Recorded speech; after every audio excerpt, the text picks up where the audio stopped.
We got to talk about Newcastle. Oh, mate. I mean, been across it today. Looks like it's going to happen. Wow. And to be honest, you know, I'm not Simon Jordan, so I'm not going to know the ins and outs of the whole situation and how to lose 50 million quid. But, you know, we probably should speak to someone who knows about it. So I think Liam Kennedy, who is the Newcastle writer for Newcastle World, is going to come on in a bit, and he's going to give us the ins and outs of it. But basically, it's a Saudi-led takeover. Newcastle looks to be resolved. The issues with beIN Sports, the illegal streaming of Premier League football, that seems to have kind of got sorted out, right? So it's going to see the end, potentially, of Mike Ashley's 14-year ownership of the club, and the Saudi Arabian takeover is going to happen. Now, this is, I mean, look, it's huge news. Huge news for Newcastle fans. Is it a fairy tale? Well, it on the front cover, it looks like it could be a hell of a read, doesn't it? Never judge a book by its cover, though. That's what they say. You don't know what kind of owners they're going to be, but just looking at the lengths and the depths that they are going to, and I was listening to a brilliant interview that Ollie and Scott did on the previous show. And I can't remember the guy's name, so forgive me, but he explained it beautifully, exactly how this deal is going to be put together. Luke Edwards, thank you very much.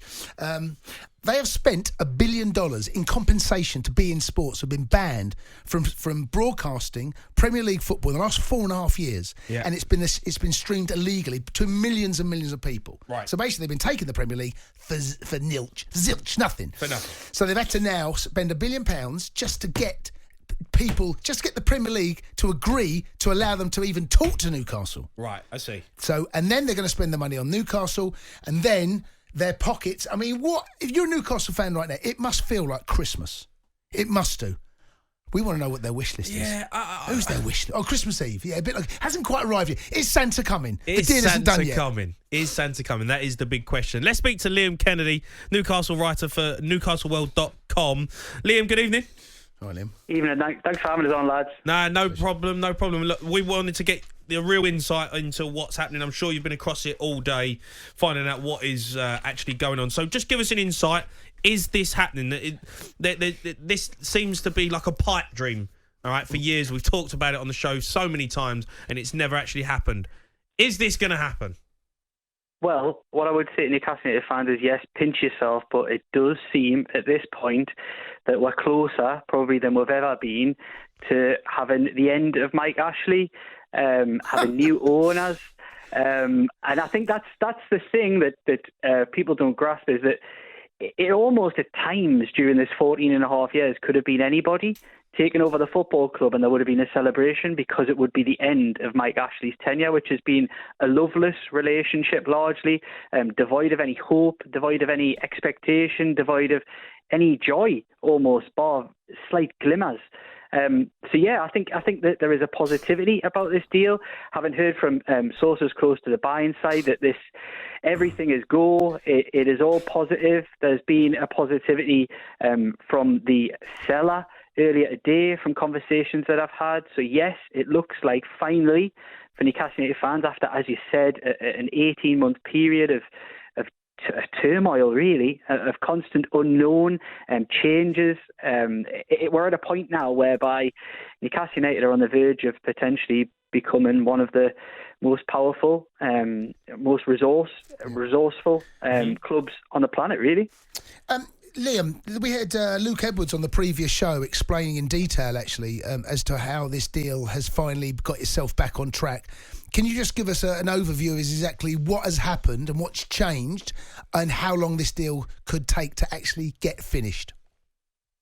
So the timescales on the deal, my understanding is that these things can happen quite quickly. It isn't a case that there's been a lot of rumour and conjecture over the course of the last 12 months, particularly since last summer. The last time I was on your guys' show was the night of the pullout, the PIF pullout, and I was on there saying it wasn't dead. There's been a lot of people doubting it over that time, saying it was a dead deal, and we're now sitting there on the verge of it actually happening. So yes, there has been negotiations behind the scenes consistently throughout this. The club have been consistent in their approach that they've been working on something from July.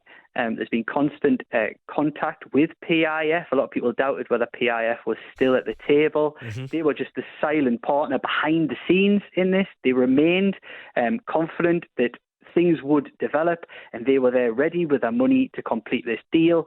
We've got the likes of Mehrdad Gadusi and Amanda Staveley, who I heard you mention just before I come on. Like, is this sort of the type of deal? What kind of owners could they be? Well, those guys have really done their due diligence on this football club over a long length of time. They've been in and around wanting to buy the football club for the last 4 years in various guises, and had their very public spats with Mike Ashley, of course, as well. But they've wanted to buy this football club for a long time, and they will be good custodians, I'm sure, of this football club. I mean, how quickly is this going to happen? Are we seeing something, in the next 48 hours? Yeah, it could easily be. It could easily be within the next 48 hours. I'm always loath to put timescales. I think the one thing that I've learned in this process, and I think a lot of people covering the story over the course of the last 4 years, and particularly 18 months, is that timescales can become quite problematic. But what I would suggest is that things are moving very, very quickly over the course of the last couple of days for a number of reasons. And I think that we could easily see an announcement tomorrow, but I would urge Newcastle United fans out there not to panic if we didn't see anything tomorrow. No. And just going back to what I was saying about Luke Edwards. You like Luke Edwards? Well, Luke? I like Luke. Liam's even better, of course he is. But just tell us about the $1 billion that they've paid to be in sports, and is that the actual crucial part to get this deal on the table? Yes, I think it has been a crucial thing, but I also think there's been a number of factors. I don't think it's just been one element of this deal that's pushed it over the line. We've obviously had the legal actions, of course. We've had the Competition Appeal Tribunal. We've had the arbitration. We've had a number of different pressures placed on this deal, with evidence behind the scenes that the club have had, pressures from the legal teams, both sets of legal teams.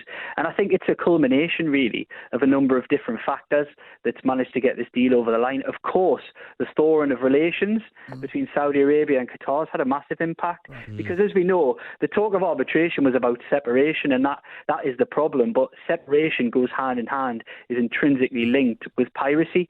And that was the major problem in this whole deal, that the piracy problem between Saudi Arabia and Qatar involved the Premier League, and passing somebody like that was beyond the realm of the Premier League at the time. In terms of where Newcastle go if this does happen, is it's going to be the end of Steve Bruce, I take it, and where else are we looking? Are they going to be spending 200, 300, 400 million in a transfer window in January?